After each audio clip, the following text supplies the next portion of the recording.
Amém. Hoje o tema é livre, né? Nós encerramos a última série na quinta-feira passada. E hoje então eu queria falar com vocês sobre um tema. Pode colocar o banner aí para mim. Transformando tragédia em bênção. Irmãos, nós estamos passando por um momento que eu falo que nós estamos descobrindo o cristianismo. Eu falo que essa situação que a nossa geração está vivendo, algo que nós nunca vivenciamos na nossa vida, tem nos feito conhecer o verdadeiro evangelho.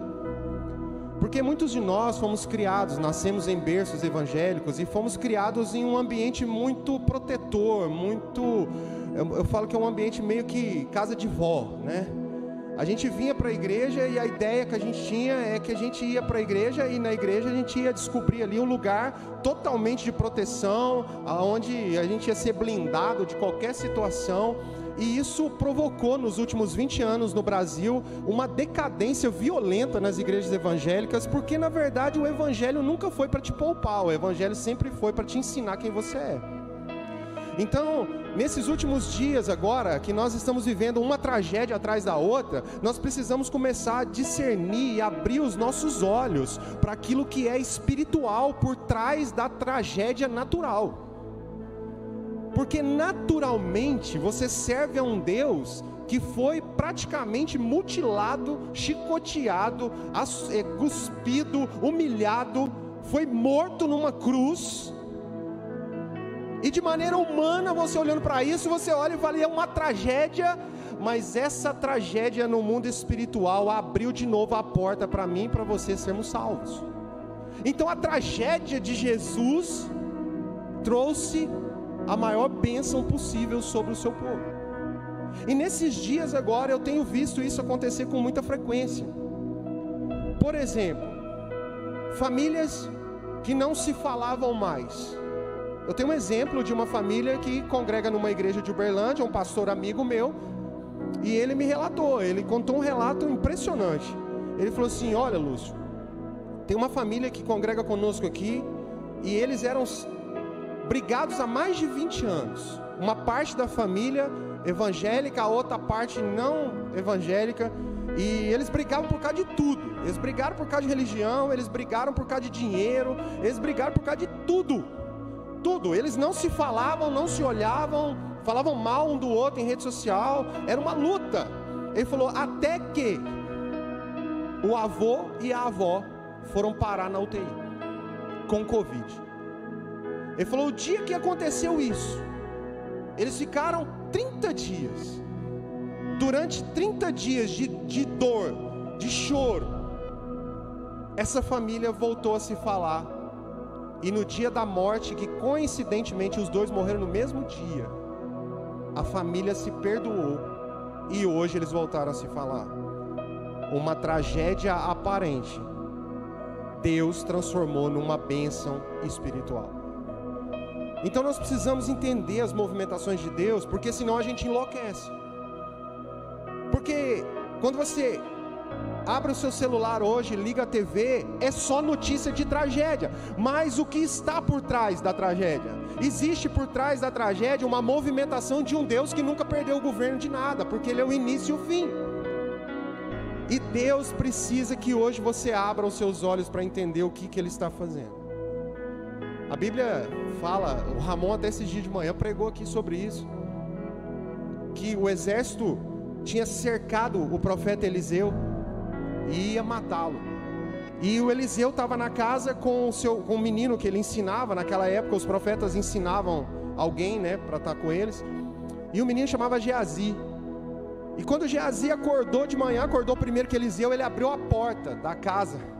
E ele se deparou no horizonte com um exército inimigo todo cercando a casa. E o Geazi literalmente falou, hoje a casa caiu. Porque para onde nós vamos correr? Nós somos dois aqui, profeta, nem guerreiro nós somos, e esse povo está aqui, nós sabemos que ele quer nos matar. Ele correu lá e chamou o Eliseu, falou assim, Eliseu vem aqui, porque hoje nós vamos morrer. E o Eliseu levantou, foi até na porta da casa, e fez uma oração, e falou, Senhor, abra os olhos de Geazi, para que ele veja o que eu estou vendo. E quando ele fez essa oração, Deus abriu os olhos de Geazi e ele viu que atrás do exército inimigo estavam os anjos, cavalos e carruagens de fogo de Deus para impedir que o exército viesse. Por trás de toda a tragédia natural existe uma bênção espiritual. Amém, irmãos? Então abra sua Bíblia aí. 2 Reis, capítulo 4. 2 Reis, capítulo 4. Vamos ler a partir do versículo 1.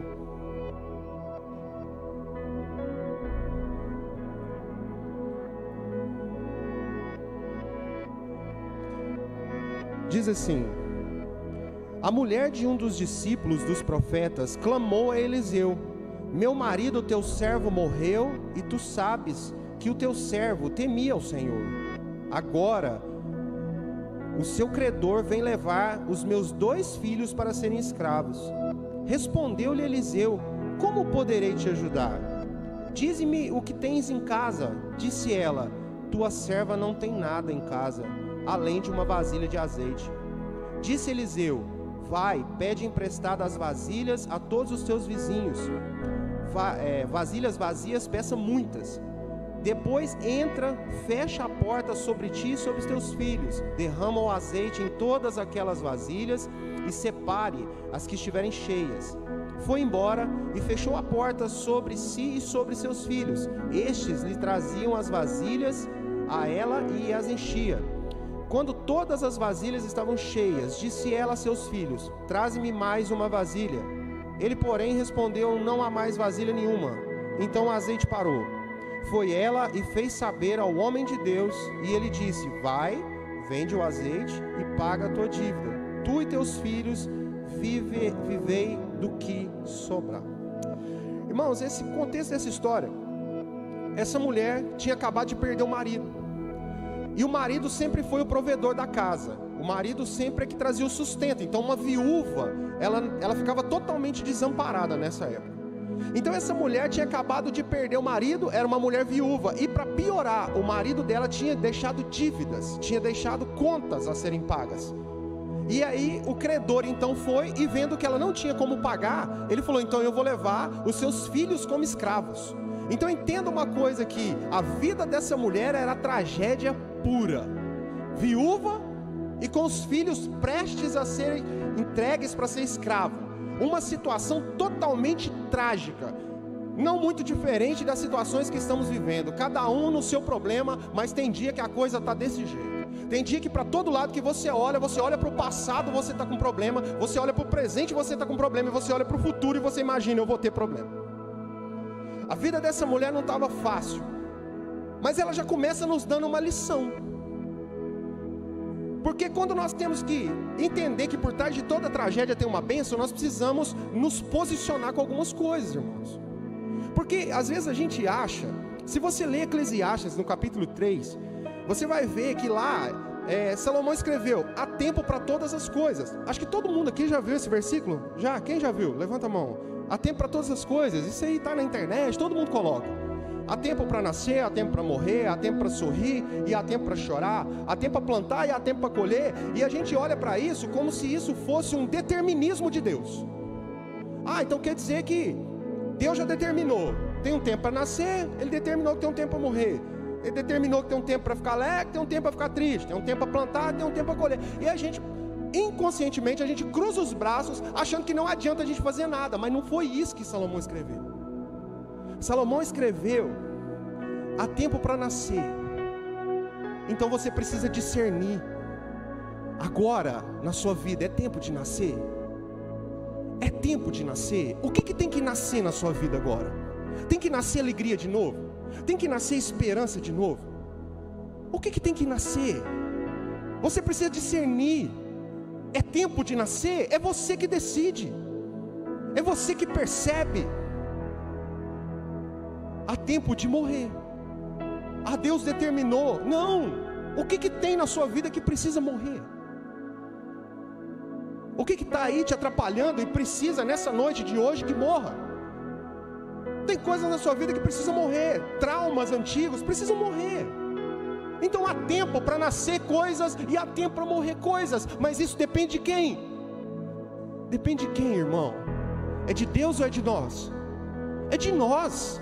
É de nós. Então a gente não pode cruzar os braços diante das tragédias e dizer, não, está tudo certo, Deus já resolveu, pronto e acabou.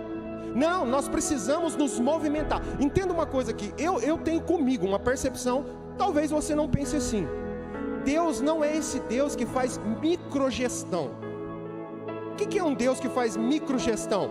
É o Deus que determina se o Léo vai arrancar a unha ou não. Arrancou a unha porque Deus quis. Não, Deus, irmão, pelo amor de Deus, Deus não faz microgestão, até porque Deus não vive nesse tempo. Deus é eterno. Deus é o início e o fim. Agora, a nossa vida aqui depende do nosso discernimento de tempo e saber que nós precisamos fazer aquilo que é necessário fazer diante das tragédias. Como por exemplo, essa mulher, diante dessa tragédia, ela podia ter cruzado os braços e falado, Deus quis. Deus quis que o meu marido morresse. Deus quis que os meus filhos se tornassem escravos.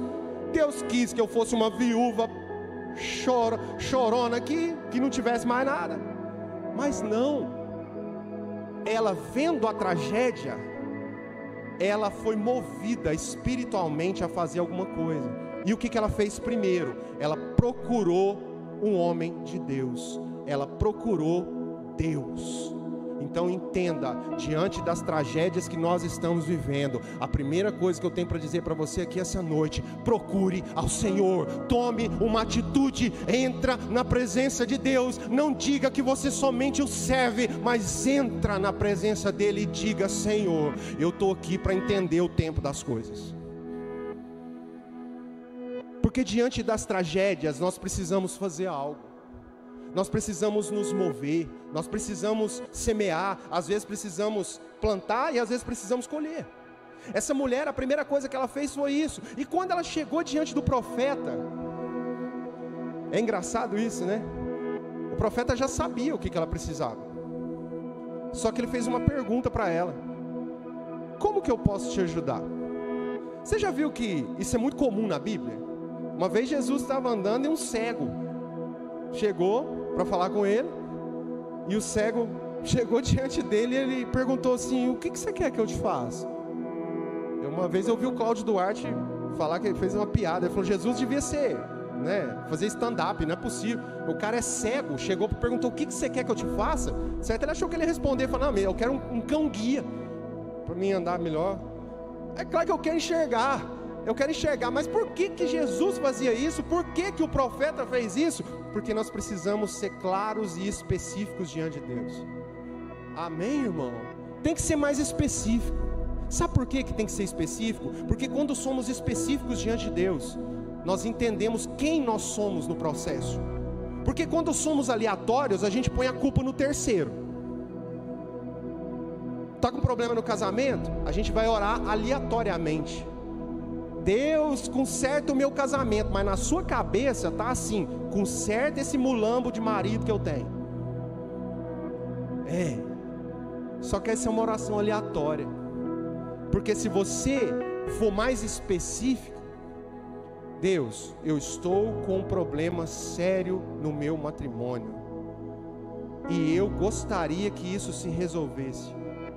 Muitas vezes você vai ouvir Deus dizer para você a sua parte no processo. Quando nós somos específicos, Deus é específico conosco. Quando eu quero saber de Deus o processo que eu tenho que enfrentar, eu preciso ser específico. Eu quero ser curado, Deus, eu estou enfermo, eu preciso ser curado. Quando eu sou específico, Deus diz: para que você quer ser curado? Deus, eu quero que o meu amigo, meu parente, está lá na UTI, seja curado. Pode ser uma oração aleatória, mas se for uma oração específica, você vai ouvir o Espírito Santo te perguntar: para que você quer que ele saia de lá?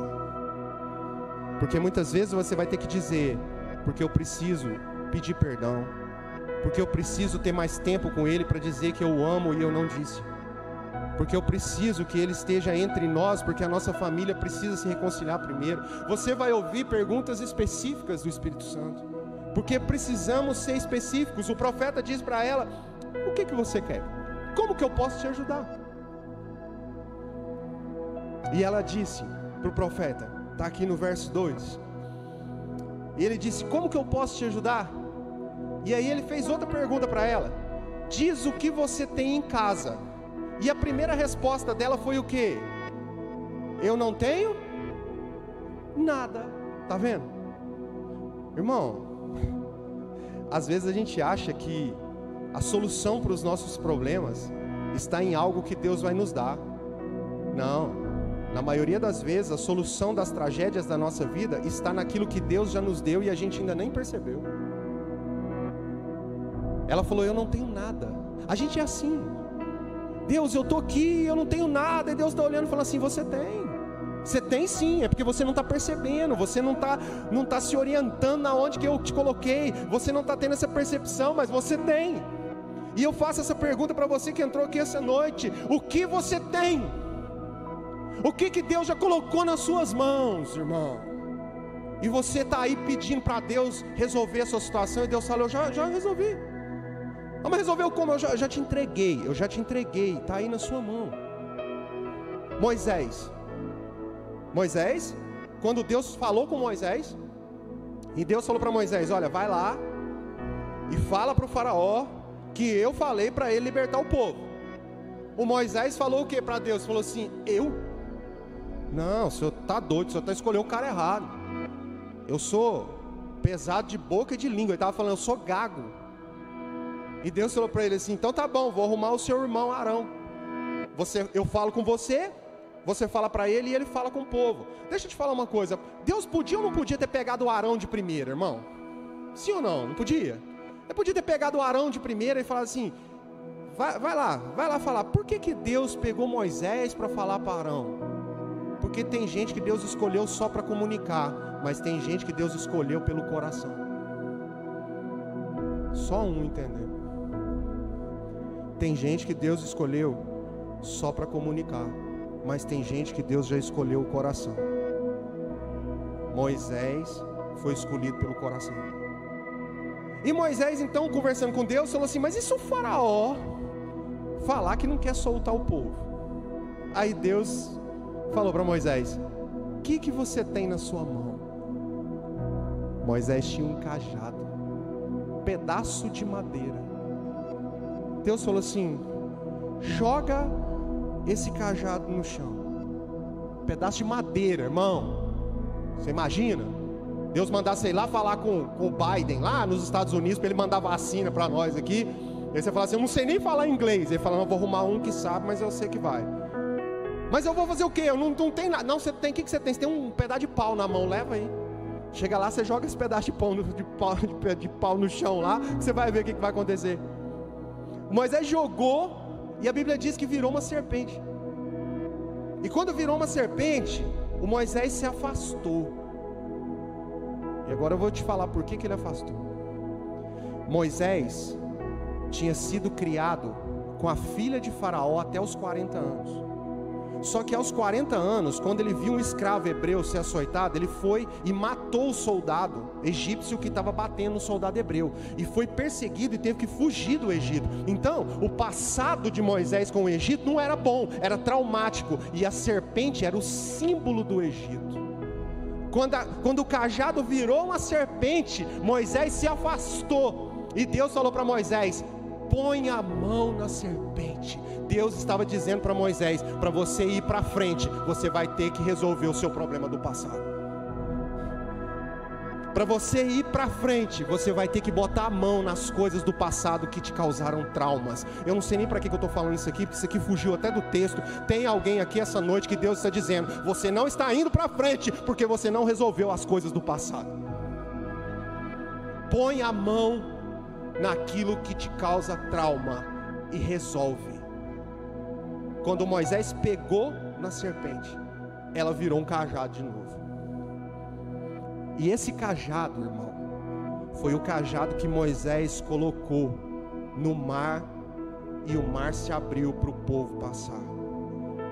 O que você tem nas suas mãos? A tua resposta não pode ser: eu não tenho nada. Alguma coisa você tem. Ou você tem uma palavra, ou você tem uma família, ou você tem amigos, ou você tem um dom, mas alguma coisa você tem. Quando Davi foi enfrentar o gigante, o exército de Israel estava com medo do gigante, e o exército tinha lança, tinha escudo, tinha soldados treinados, e Davi tinha o quê? Davi tinha um estilingue, uma funda. Quem que derrubou o gigante, irmão? Quem derrubou o gigante? Foi o exército ou foi Davi? Então quer dizer que aquilo que eu tenho na mão não importa o tamanho, importa é que eu vou no nome de quem? Do Senhor dos Exércitos. E eu declaro sobre a vida dessa igreja hoje: seja o que for que você tiver nas suas mãos, que você vá em nome do Senhor dos Exércitos, e os gigantes da tua vida vão cair em nome de Jesus. Você tem alguma coisa. Você tem alguma coisa. Quando Jesus estava lá pregando para aquela multidão, e aí foi ficando tarde, aí acabou, vai ficando tardezinha, e o povo tudo com fome, 5.000 homens, fora mulher e criança. E aí os discípulos chegaram para Jesus e falaram assim: Jesus, despede esse povo, porque eles precisam ir embora comer. Jesus falou o que para os discípulos? Falou para despedir eles? Jesus falou para os discípulos: deem vocês de comer a eles. Aí os discípulos olharam um para o outro. Aí o Filipe falou assim: nem que a gente tivesse 200 denários, era muito dinheiro, não daria para a gente comprar comida para esse povo. E aí de repente vem o André, lá do meio da multidão, carregando um menininho. A Bíblia não dá nem nome para esse menino, mas esse menino veio e falou assim: olha, eu tenho 5 pães e 2 peixes. Deixa eu te falar uma coisa, irmão. Quando aquela multidão saiu para ir ouvir Jesus, Deus já sabia que no final do dia eles iam ficar com fome.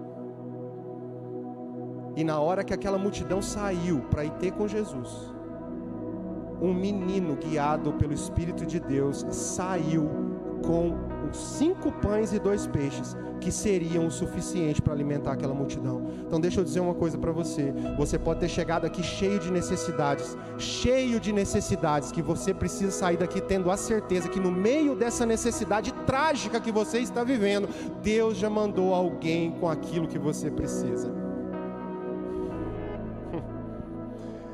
O menino veio com 5 pães e 2 peixes. E Jesus pegou os pães e deu graças. Quando ele deu graças, houve uma multiplicação. Comeram todos e ainda sobraram 12 cestos de pães e peixes. O que você tem na mão é suficiente. Essa mulher falou: eu não tenho nada. Mas aí de repente ela continua e fala assim: eu não tenho nada além de uma vasilha de azeite. Então aprenda aqui uma coisa: o que você tem é suficiente, mas você também precisa entregar isso para Deus. Não adianta você dizer: não, eu tenho, é pouco, mas isso fica só com você. Pega o que você tem, pega aquilo que Deus já falou para você, essa é a sua arma de guerra, mas entrega isso para o Senhor.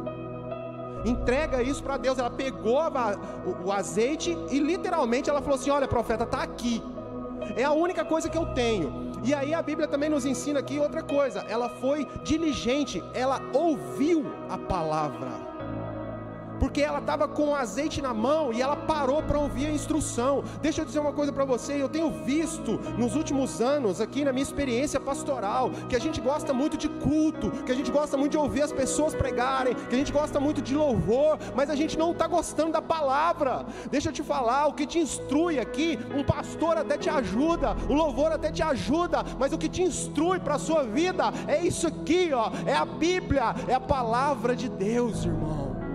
para ouvir Deus, para ouvir o Senhor. Pega a sua Bíblia aí na mão, assim, se estiver com celular, com Bíblia, pega aí, assim, pega assim, de jeito assim, levanta, assim, ó, assim, ó. Fala comigo aqui assim, fala: Senhor, eu quero ser instruído pela Tua palavra. Coloca no meu coração uma paixão inigualável pela Tua palavra, em nome de Jesus. Se isso é verdade no teu coração, aplaude o Senhor.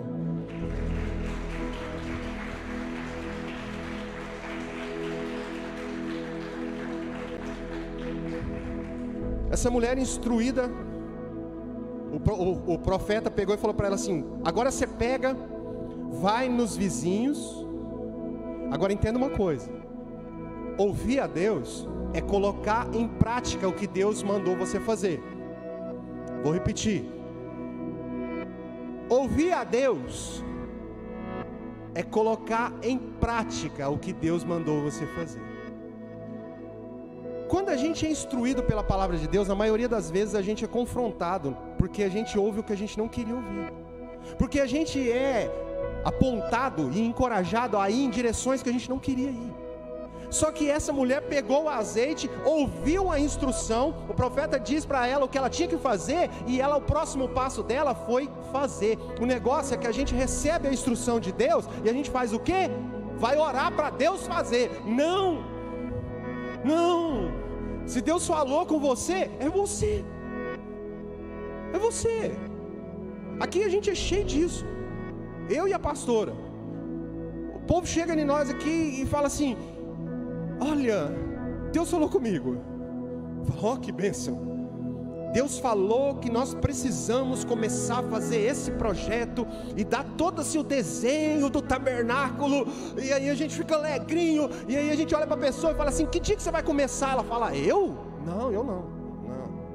Não, Deus deu essa visão para vocês. Ai, Senhor da glória, me ajuda. Se Deus falou com você, é você. É você. Se Deus já deu o desenho para você, é você, irmão. Próximo passo agora é pôr em prática. Põe a mão no projeto, põe a mão na direção e faça o que Deus mandou você fazer. Quando Deus quis nos criar, presta bem atenção nisso aqui. A palavra de Deus diz que Ele ordenou para o mar: produza peixe. Ordenou para a terra: produza árvore. Mas quando Ele foi nos criar, a Bíblia diz que Ele nos formou. Com a gente, Ele não terceirizou, Ele pôs a mão. Então você é filho de um Deus que coloca a mão, que avança, que faz, que sopra. Sabe o que está faltando na terra? Formar e soprar. Formar a vontade de Deus e soprar o Espírito de Deus. Quem é que Deus separou para fazer isso? Faz assim com Deus. Agora aponta para você assim. Fala assim: eu. Você e eu. Deus nos separou para fazer isso.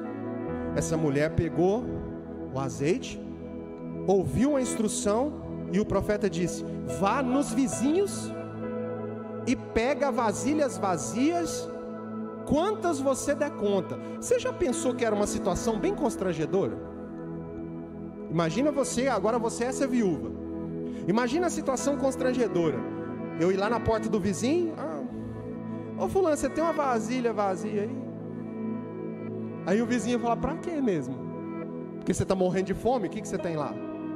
Ela deve ter ouvido um monte de coisa, mas ela não se intimidou, e ela foi lá e pegou as vasilhas vazias e trouxe. Agora entenda uma coisa, querido: a vasilha era só o suporte para aquilo que Deus ia fazer. Então entenda que na sua vida existem pessoas que vão te ajudar só com a vasilha.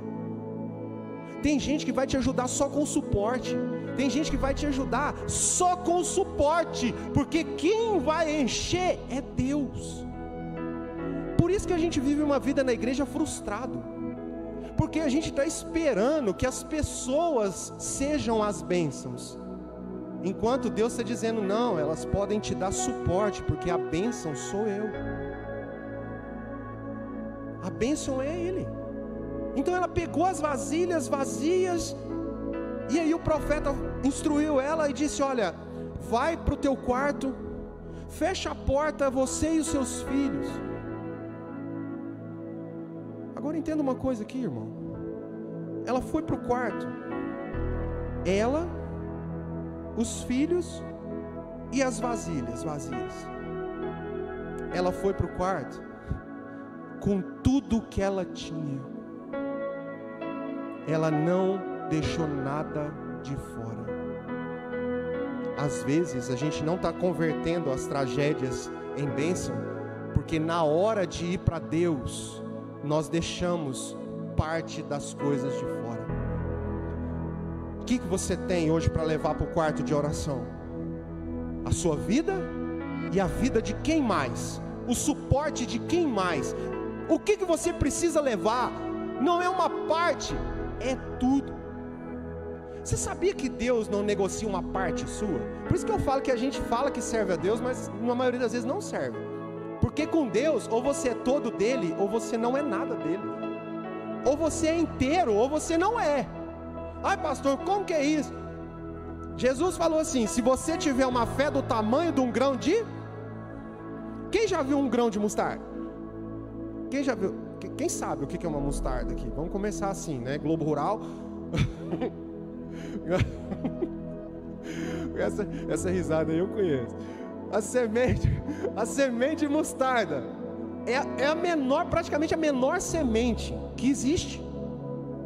Agora, por que Jesus ia falar logo de uma semente de mostarda? Porque ele não estava falando em tamanho, ele estava falando em integridade. Ele falou, se você tiver uma fé do tamanho de um grão de mostarda, você pode ordenar os montes que eles se movam, e eles se moverão. O que ele estava dizendo é, você não precisa buscar uma grande fé, mas eu preciso que a fé que você tenha seja inteira. Inteira. Se você chegou aqui hoje, não adianta você achar que você tem uma fé gigante, se ela estiver quebrada. Porque uma semente, eu já trabalhei na roça. O que aconteceu aqui, Jesus? Que esse banner aqui, meu Deus do céu, sangue de Jesus. Isso é uma semente? Agora que eu vi, olha lá o tamanho, ó. Pois é, mas é um dedão aqui, Rafael. O dedão, a semente é aquela, ó. Amém, tá vendo? Os caras são bons aí. Então, irmão, presta atenção aqui de novo, vamos lá. Tira a semente dali. Presta atenção. Eu já trabalhei em fazenda muito tempo, fazendo meu pai, já mexi, trabalhei na área agrícola muito tempo. Quando a gente trabalhava, a gente ia produzir lá pastagem. Então, você ia lá e falava a quantidade de semente que o cara tinha que comprar. E aí a gente sempre falava para ele, falava assim, olha, mas compre uma semente que o teor de germinação dela seja acima de 80%. Por quê? Porque dentro de um saco de semente que vem assim, irmão, com 80% de germinação, quer dizer o quê? Que 80% daquela semente que está ali é semente inteira, é semente que vai nascer, e 20% é semente quebrada, é semente xoxa, essa semente não nasce. Então entenda o que Jesus está dizendo para você aqui hoje. Eu preciso que você tenha uma fé inteira, porque se você tiver uma fé inteira, ela vai nascer na sua vida. Tenha uma fé inteira. Leva para dentro do quarto tudo. Leva tudo. Leva seus filhos, sua família, sua vida, seus recursos, seus dons. Fecha a porta e começa a fazer o que Deus mandou você fazer. Sabe o que Deus mandou essa mulher fazer? Derramar o azeite que ela tinha nas vasilhas vazias. Você já parou para pensar que a gente não está repartindo a nossa vida porque a gente acha que não tem o suficiente? Olha o silêncio da morte. Você já parou para pensar nisso? Por que você não está repartindo mais a sua vida? Por que você não está ajudando quem está com fome? Por que você não ajuda aqui na igreja? Por que você não ajuda seu vizinho que está num problema no casamento? Por que você não ajuda seu filho? Por que você não ajuda os amigos dos seus filhos? Não, eu não tenho tempo. Eu não tenho recurso financeiro. Você não tem, ou o que você tem você acha que não é suficiente para repartir? Pois o Senhor está vindo aqui essa noite para dizer para você, se você tiver coragem de pegar o pouco que você tem e começar a despejar no suporte que eu já falei para você, eu sou capaz de multiplicar isso infinitas vezes mais do que você imagina. Talvez o que Deus está esperando é só você derramar o azeite. Talvez o que Deus está esperando é só você dar o primeiro passo. Irmãos, eu falo isso aqui porque a gente vive isso aqui. O Léo está aqui, o Léo é do conselho. Deve ter mais conselheiro, Moisés está aí. Irmãos, tudo que a gente vai fazer nessa igreja aqui, eu reúno o conselho, a gente recebe uma direção de Deus e sempre envolve recurso financeiro. Sempre. Vai fazer isso? Vai. Então precisa reformar, precisa quebrar, precisa avançar, que nem o Wellington agora lá no Paraguai, precisa de recurso, sempre precisa de recurso. Aí você pode me perguntar aqui, e tem recurso, pastor? Nunca teve. No dia que a gente fala, nunca tem. Só que a gente não vive pelo que a gente vê, a gente vive por aquilo que o Senhor está falando. E todas as vezes, a gente bota o pé na água e a gente é privilegiado de ver o mar se abrir para os seus filhos passarem. A gente nunca esperou ter recurso para fazer as coisas aqui. Nunca esperamos isso. Porque a gente sabe que se você tiver primeiro dinheiro, a sua visão é fruto do seu recurso. E muitas vezes, quando você já tem recurso, você quer fazer aquilo que você acha que tem que fazer. Mas quando você vive na dependência de Deus, você recebe a visão e depois você entende que o recurso é para a visão de Deus e não para a sua. Então eu te desafio aqui essa noite, você que tem só um pouquinho de azeite, tua vida está uma tragédia. Eu te desafio aqui essa noite a começar a repartir o pouco que você tem com as vasilhas vazias que Deus já te entregou. Que você vai ver o que é transformar uma tragédia em bênção. Porque essa mulher foi derramando. Imagina aqui, irmão, vamos imaginar. Quem gosta de ler, quem lê? Gibi não tem mais, né? Só os velhos igual eu, né? Mas quem gosta de ler aqui? Quem gosta de ler? Pois é, quem lê tem uma imaginação mais fértil. Vamos imaginar aqui. Imagina a mulher lá. Ela entrou lá pro quarto, e aí ela pegou as vasilhas vazias e foi colocando aqui, enfileirando. Vai imaginando, tem uma vasilha aqui, outra aqui, enfileirou até aqui. E ela tinha uma vasilhinha só com azeite, só um pouquinho. Aí o profeta falou, pega esse azeite e começa a derramar. Aí a mulher começou, derramou aqui, encheu a primeira. Ela olhou aqui no que ela tinha, estava cheio. Ela derramou na segunda, encheu a segunda. Ela olhou para a vasilha dela, estava cheio. Foi na terceira, estava cheio. Foi na quarta, estava cheio. Foi, estava cheio. Foi, estava cheio. Quando chegou na última, encheu. Tinha vasilha vazia? Não tinha. Aí o azeite parou de correr. Deixa eu te falar uma coisa, querido. O Espírito Santo na nossa vida é assim, querido. Quanto mais você despeja, mais Ele te enche. Quanto mais você derrama, mais Ele te enche. Derrama, vai derramando que Deus vai dando o suficiente. Agora, por que parou na última vasilha? Quando não tinha nenhuma vasilha mais, parou, sabe por quê? Porque Deus não desperdiça unção. Deus derrama unção enquanto tiver vasilha vazia. Então eu não sei como é que você chegou aqui, talvez você é quem tem que derramar, mas talvez você chegou aqui e você é essa vasilha vazia.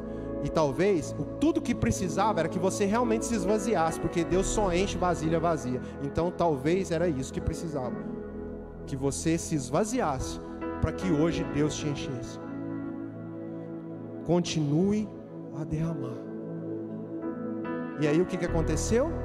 Quando ela terminou de encher as vasilhas, ela não se tornou uma pessoa soberba. Vou te falar por quê, irmão. Eu conheço, não dá nem para contar nos dedos das duas mãos, porque é mais. Quantas pessoas já passaram por esse lugar, não vou nem falar em outros lugares, que chegaram aqui com a vida acabada, uma tragédia, sem dinheiro, sem emprego, doente, família arrebentada, divorciando, os filhos nas drogas, veio para a presença de Deus, Deus derramou, encheu as vasilhas. Sabe o que essas pessoas fizeram? Compraram ranchos, compraram carros, viagens. Eu encontro com eles na rua. Saudade de você, você sumiu. Agora não tenho tempo. Antes, porque naquela época a minha empresa estava quebrando, aí assim, não tinha movimento. Aí agora tem movimento, aí agora eu não vou, porque não dá tempo. Não, agora eu comprei uma fazenda. E aí agora, infelizmente, meus finais de semana eu tenho que cuidar da fazenda. Deixa eu te falar uma coisa, irmão, isso é ingratidão.